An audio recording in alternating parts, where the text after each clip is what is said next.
नमस्कार दोस्तों, हमारे YouTube चैनल में आपका स्वागत है। हम लोग जो है प्राचीन इतिहास का डिस्कशन कर रहे थे। इसमें जो हम लोग पहुंचे थे मगध साम्राज्य का डिस्कशन कर रहे थे, जहां पर हम लोग मगध साम्राज्य के प्रथम शासक चंद्रगुप्त मौर्य, फिर बिंदुसार, फिर हम लोग अशोक के बारे में डिस्कशन कर रहे थे। इससे पहले जो है हमने अशोक के बारे में बेसिक डिटेल्स हमने इससे पहले वाले वीडियो में बता दिया है। आज हम लोग बात करेंगे अशोक के अभिलेख के बारे में। अशोक के अभिलेखों को जो है जनरली 3 भागों में बांटा जाता है। हमने इससे पहले भी बताया था दोस्तों पिछले वीडियो में कि अशोक का जो अभिलेख है भारत में जो है ये ब्राह्मी लिपि में लिखे थे। फिर जो है पाकिस्तान में जो है ये खरोष्टी लिपि में लिखे थे। खरोष्टी लिपि में ये जो है पाकिस्तान में लिखे थे। फिर जो है इन्होंने जो है अरमाइक लिपि में मिलता है, हमें अफगानिस्तान वाले क्षेत्र में इनका अभिलेख मिलता है। फिर जो है ग्रीक भाषा में इनका जो अभिलेख मिलता है वो जो है अफगानिस्तान से उत्तर की ओर मिलता है। अरमाइक भाषा में जो अभिलेख मिलता है वो अफगानिस्तान वाले क्षेत्र में मिलता है। तो ये सारे इनके अभिलेख थे दोस्तों, जो अलग अलग भाषाओं में लिखे गए थे। जहाँ जिस भाषा का ज़्यादा बोला जाता था, जिस भाषा का ज़्यादा प्रभाव था, उस भाषा पर इनका अभिलेख हुआ करता था। अब जो है इनके जो अभिलेख है इनकी खोज जो है पादरी टी फेंडलर ने किए थे।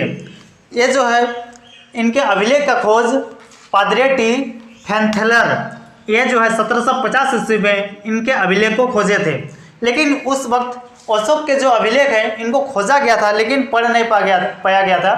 पहली बार इन्हें पढ़ने की कोशिश की और पढ़ने में इन्हें सफलता मिली जेम्स प्रिंसेप को 1837 ईस्वी में। यानी अगर पूछा जाए अशोक के अभिलेख को पहली बार किसने पढ़ा तो जेम्स प्रिंसेप ने। कब? तो 1837 ईस्वी में। अब हम लोग आते हैं अशोक के अभिलेखों के बारे में, जिसमें जो है अशोक ने अलग अलग अभिलेख पर अलग अलग चीज़, अलग अलग जानकारियाँ दिए हैं। और अशोक के अभिलेख को हम लोग जनरली जो है 3 भाग में बांटते हैं। पहला होता है स्तंभ लेख, दूसरा होता है शिलालेख और तीसरा होता है गुहालेख। तो पहला स्तंभ लेख। स्तंभ लेख में जो है एक लंबा सा बड़ा स्तंभ होती है, जिसमें वो अपनी जानकारियाँ, जो भी सूचनाएं देना हो जनता को, ये सारी चीज़ें लिखते हैं, इस स्तंभ लेख में लिखे हैं। फिर शिलालेख। शिलालेख होता है छोटे छोटे जो शिलापट्ट होता है, उसमें जो है अपनी जानकारी और जो भी चाहे सूचनाएं जनता को देना हो वो सारी चीज़ें जो शिलालेख में लिखे हैं। फिर अगला होता है गुहालेख, या इसे जो है गुफा लेख भी कहा जाता है। जो गुफा के अंदर लिखे हैं अपनी जानकारी या जो भी सूचनाएं हैं वो गुफा में लिखे हैं, उसे गुहालेख कहा जाता है। स्तंभ लेख जिनकी संख्या जो दोस्तों 7 है, शिलालेख जिनकी संख्या 14 है, और गुहालेख जो है बहुत सारे हैं। इनकी कोई फिक्स जानकारी नहीं है कि कितने सारे गुफालेख हैं। अब जो है अशोक के जो अभिलेख हैं उनको 3 भागों में हम लोग बांट चुके हैं, स्तंभ लेख, शिलालेख और गुफालेख। अब हम लोग पढ़ते हैं इस स्तंभ लेख के बारे में। ये जो स्तंभ लेख ये छोटे छोटे हैं, जिसे जो लघु अभिलेख भी कहा जाता है इन स्तंभ लेखों को, क्योंकि इनकी संख्या 7 है, जबकि शिलालेख की संख्या 14 है। हम लोग यहाँ पर इस वीडियो में डिटेल से अशोक के 7 स्तंभ लेख के बारे में डिस्कशन करेंगे, जो बहुत ही इंपॉर्टेंट भी है कि कौन से स्तंभ लेख में कौन सी जानकारियाँ दी गई है, इसके बारे में हम यहाँ पर बात करेंगे। तो अशोक के जो स्तंभ लेख है, हम लोग सिर्फ यहाँ पर स्तंभ लेख पर फोकस कर रहे हैं, फिर शिलालेख के बारे में इसके बाद बताएंगे। तो स्तंभ लेख में से सबसे पहला हम लोग बात करते हैं कौशाम्बी या फिर प्रयाग स्तंभ लेख के बारे में, या फिर कौशाम्बी प्रयाग अभिलेख भी कह सकते हैं, क्योंकि यह अभिलेख का एक प्रकार है स्तंभ लेख। तो कौशाम्बी अभिलेख या प्रयाग अभिलेख कह सकते हैं। और इस कौशाम्बी अभिलेख को जो है ना रानी का अभिलेख भी कहा जाता है, क्योंकि इससे पहले वाले वीडियो में हमने बताया था कि अशोक की 5 पत्नियां थी, उनमें से इनकी सबसे प्रिय पत्नी थी जिनका नाम था कारुआकी। तो इस कौशाम्बी अभिलेख या प्रयाग अभिलेख में जो है इनकी पत्नी की चर्चा है। ये जो अशोक अपनी पत्नी के बारे में चर्चा किए हैं। और फिर इस कौशाम्बी अभिलेख या प्रयाग अभिलेख क्यों कहा जाता है? क्योंकि ये अभिलेख जो है पहले कौशाम्बी में थी, जिसके बाद में अकबर ने इसे इलाहाबाद में ट्रांसफ़र किया। तो पूछेगा कौशाम्बी अभिलेख बोले या प्रयाग अभिलेख बोले, एक ही है। तो इस अभिलेख को किसने जो है कौशाम्बी से इलाहाबाद ले गया था? तो अकबर ले गया था। और इस कौशाम्बी अभिलेख को क्या कहा जाता है? तो रानी का अभिलेख कहा जाता है, क्योंकि ये इस अभिलेख में जो है अशोक अपनी पत्नी कारुआकी की चर्चा की है। इस कारण जो है, क्योंकि इस एकमात्र अभिलेख में अपने बस एकमात्र पत्नी का जानकारी मिलता है, जिस कारण कहा जाता है कि अशोक की सबसे प्रिय पत्नी भी कारुआकी ही थी।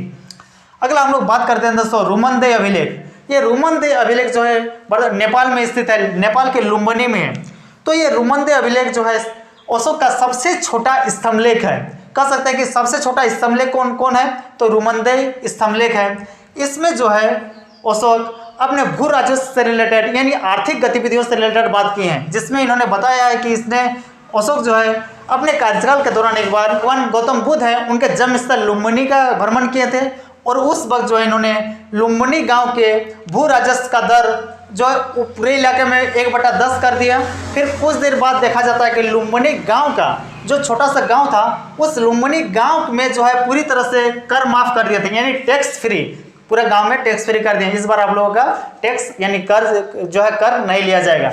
तो पूछा जाए भू राजस्व से रिलेटेड हो या फिर कर माफी से रिलेटेड हो, किस अभिलेख में या स्तंभलेख में, तो रुमंदे अभिलेख में। रुमंदे अभिलेख कहाँ है, तो नेपाल में है, नेपाल के लुम्बिनी में, जहाँ भगवान गौतम बुद्ध का जन्म हुआ था वहाँ पर ये रुमंदे अभिलेख है। सबसे छोटा अभिलेख कौन है, सबसे छोटा स्तंभलेख कौन है, तो ये रुमंदे स्तंभलेख सबसे छोटा है।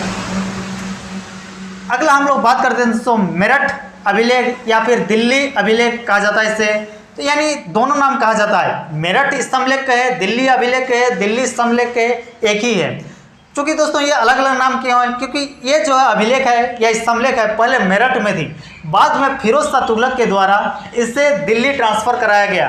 यानी जो है फिरोज शाह तुगलक जो तुगलक वंश के एक शासक हैं, अभिलेख को मेरठ से जो है दिल्ली भी ले गए थे, दिल्ली का तुगलकाबाद ले गए थे। तो इस मेरठ अभिलेख या स्तंभलेख को याद कीजिएगा। अगला है टोपरा अभिलेख या टोपरा स्तंभलेख, ये हरियाणा में स्थित है, और ये टोपरा अभिलेख को भी जो है फिरोज शाह तुगलक जो है टोपरा से दिल्ली ले गए थे। तो इतनी सारी जानकारी है दोस्तों, यानी मेरठ अभिलेख या और जो है टोपरा अभिलेख लगभग एक ही टाइप से, इन दोनों अभिलेखों को जो है फिरोज शाह तुगलक जो है दिल्ली ले गए हैं, दिल्ली के तुगलकाबाद ले गए हैं। तो दोनों जो है एक ही टाइप से, याद रखिएगा। अगला हम लोग बात करते हैं ये तीनों के बारे में, क्यों नहीं लास्ट का ये तीनों अभिलेख जो है ना वो बिहार से रिलेटेड है। तो ये रामपुरवा अभिलेख जो है ये बिहार में है और बिहार के चंपारण में स्थित है। इससे रिलेटेड एक ही जानकारी आपको याद रखना है दोस्तों कि इस रामपुरवा अभिलेख या स्तंभलेख इसके जो खोज किए थे कार्लाइल ने किया था 1872 ईस्वी में।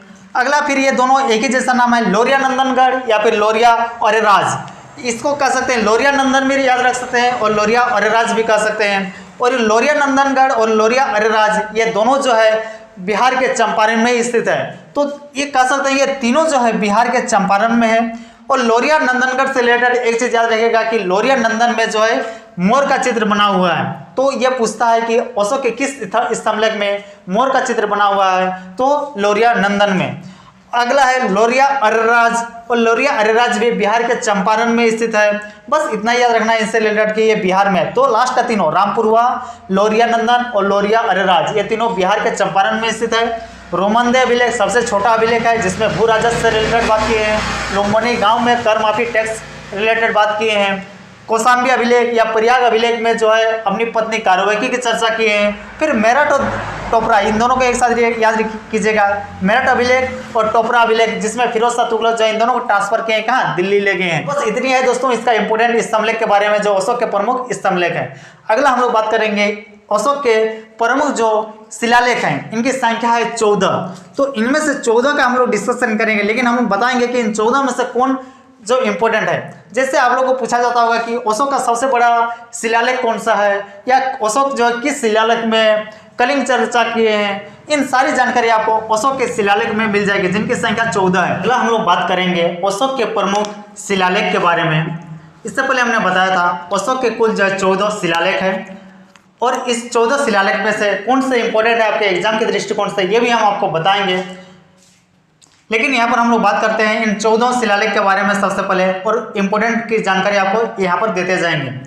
तो अशोक के 14 शिलालेख में से पहला शिलालेख में इन्होंने जो है अहिंसा पर बल दिए हैं। फिर जो है इन्होंने जो है पशु बलि पर रोक की बात कहे हैं। तो पूछेगा कि अशोक के किस शिलालेख में जो है अहिंसा पर जोर दिया गया है या फिर पशु बलि पर जोर दिया गया है, तो प्रथम जो है शिलालेख में। अगला बात करें तो दूसरे शिलालेख के बारे में। अशोक की जो दूसरा शिलालेख है उसमें जो ये पशु चिकित्सा की जानकारी दी है। फिर जो है इस अशोक के दूसरे अभिलेख में ये दक्षिण भारत के कुछ राज्य जैसे उस वक्त चेर, पांड्य, चोल, इन सब की भी जानकारी जो मिलती है अशोक के दूसरे शिलालेख से। अगला हम लोग बात करते हैं कि तीसरे शिलालेख की। जो अशोक के तीसरे शिलालेख में ये बताया गया कि इसके जो अधिकारी हैं वो हर 5वें वर्ष जो है अपने क्षेत्र का भ्रमण करें और जो है अपने क्षेत्र की जानकारी ले, इस बारे में बात की गई है अशोक के तीसरे शिलालेख में।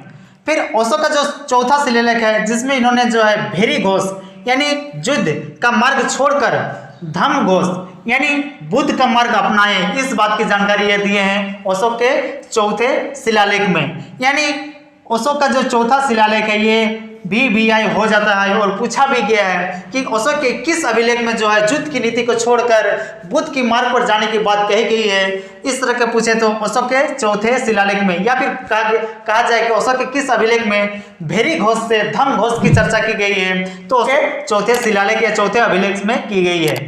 अगले हम लोग बात करते हैं अशोक के 5वें शिलालेख के बारे में। अशोक के जो 5वें शिलालेख है इसमें जो है धम्म महापात्र नामक अधिकारी की चर्चा की गई है। और ये जो धम्म महापात्र नामक अधिकारी है ये धर्म की शिक्षा देते हैं, तो ये चीज बताई गई है अशोक के 5वें शिलालेख या अभिलेख कर सकते हैं उसमें। अशोक के 6ठे शिलालेख में जो है आत्मनियंत्रण की बात कही गई है और यह भी कहा गया है अशोक के 6ठे अभिलेख में यह भी बात कही गई है कि अशोक के जो भी अधिकारी हैं वो कभी भी जो है अशोक से मिल सकते हैं। तो किस अभिलेख में यह कहा गया कि अशोक के अधिकारी कभी भी उनसे मिल सकते हैं, तो अशोक के 6ठे शिलालेख में यह कहा गया है। तो अशोक आत्मनियंत्रण की बात कही गई, अपने आप को कैसे नियंत्रण करना है इसकी बात की गई है। फिर उसके अधिकारी कभी भी अशोक से भेंट कर सकते हैं, इनकी भी ये जो है चर्चा इसमें किए हैं।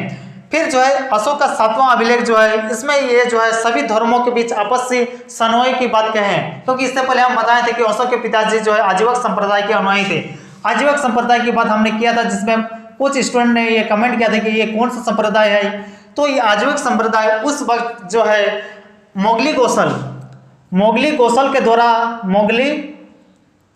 मोगली गौसाल भी कहा जाता है, मोगली गौसाल के द्वारा शुरू की गई एक संप्रदाय थी, लेकिन उतना चली नहीं।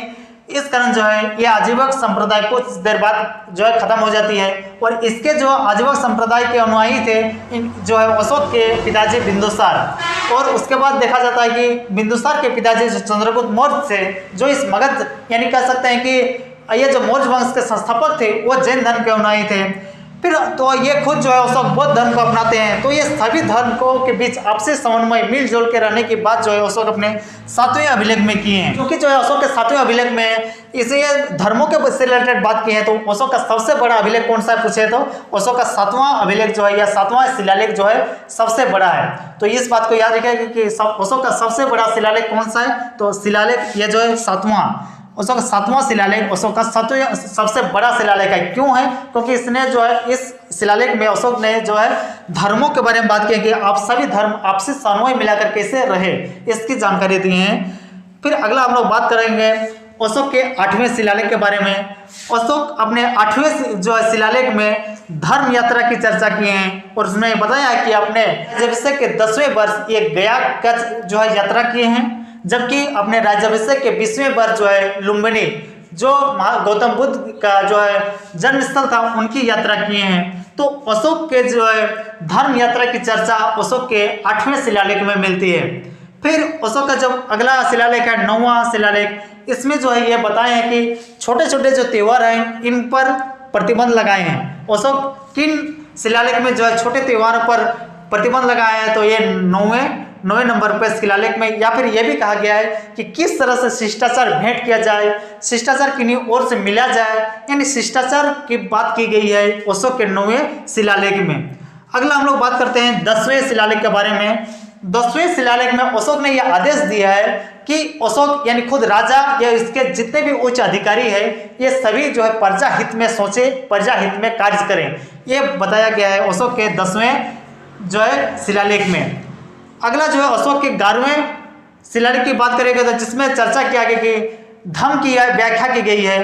अशोक के 11वें अभिलेख में जो या शिलालेख में धर्म की बात की गई है, व्याख्या की गई है। और यह भी कहा गया है कि मेरे अधिकारी जो है ब्राह्मणों को न सताएं, यानी पूछा जाए अशोक के किस शिलालेख में यह कहा गया कि उनके अधिकारी को यह आदेश दिया जा रहा है कि उनके अधिकारी ब्राह्मणों को न सताएं, तो अशोक के 11वें शिलालेख में। फिर जो है अशोक के 12वें शिलालेख में जो है स्त्री महामात्रा नामक अधिकारी की चर्चा है। इससे यह प्रतीत होता है कि अशोक के साम्राज्य में अशोक के समय स्त्री पुरुष की समान अधिकार थी, समानता की बात कही गई है। तो ये इंपॉर्टेंट है कि स्त्री पुरुष समानता की बात को यहाँ दर्शाता है कि स्त्री महापात्र नामक एक अधिकारी की चर्चा की गई है अशोक के 12वें शिलालेख में। अगला हम लोग बात करते हैं जो इंपॉर्टेंट है और पूछा भी गया है, ये कॉमन हो गया है कि अशोक के 13वें शिलालेख के बारे में, जिसमें इन्होंने जो है कलिंग युद्ध की चर्चा की है और अशोक का कलिंग युद्ध 261 ईसा पूर्व में किए थे। तो कलिंग युद्ध की चर्चा किस शिलालेख में मिलती है? तो 13वें शिलालेख में मिलती है। फिर अगला हम लोग बात करते हैं अशोक के 14वें शिलालेख के बारे में, जिसमें जो है ये अशोक जनता को धार्मिक जीवन जीने का प्रेरणा देते हैं। तो अपने 14 अभिलेख में जो है जनता को ये बताए हैं कि आप लोगों को जो है धार्मिक जीवन जीना चाहिए। इस बात की प्रेरणा कहाँ से मिलती है? तो अशोक के 14वें शिलालेख में। फिर 14वें शिलालेख में अशोक ने यह भी कहा है कि मेरे द्वारा जितने भी शिलालेख, गुफालेख या जो भी स्तंभलेख लिखवाई गई है उसमें अगर कुछ भी गलती या त्रुटि हुई है तो यह मेरा त्रुटि नहीं है, बल्कि मेरे अधिकारी या जो काम किए हैं उसकी गलती है। यानी 14 अभिलेख, आखिरी अभिलेख में ये सारी चीजें, ये चीज का वर्णन है अशोक के शिलालेख में। तो हम लोग यहाँ पर बात करेंगे इंपोर्टेंट कौन सा है। तो सबसे इंपोर्टेंट हो जाता है कि भेरी घोष यानी युद्ध का मार्ग छोड़कर धर्म घोष की बात अशोक ने जो है 4थे अभिलेख में की, ये जो इंपोर्टेंट है। फिर अशोक का 7वां अभिलेख, ये सबसे बड़ा अभिलेख कौन सा है ये पूछा जाए तो ये तो साधारण सा सवाल है कि सबसे बड़ा अभिलेख जो है 7वां अभिलेख क्यों है? क्योंकि इसमें जो है सभी धर्मों के बीच समन्वय की बात की गई है, यानी मिलजुल के रहने की बात की गई है। इस कारण जो है अशोक का 7वां शिलालेख सबसे बड़ा है। फिर अगला जो इंपॉर्टेंट है वो है अशोक का जो है 12वां अभिलेख, जिसमें जो है एक स्त्री महामात्र की बात की गई है, जो एक अधिकारी रहती है, जो एक स्त्री रहती है।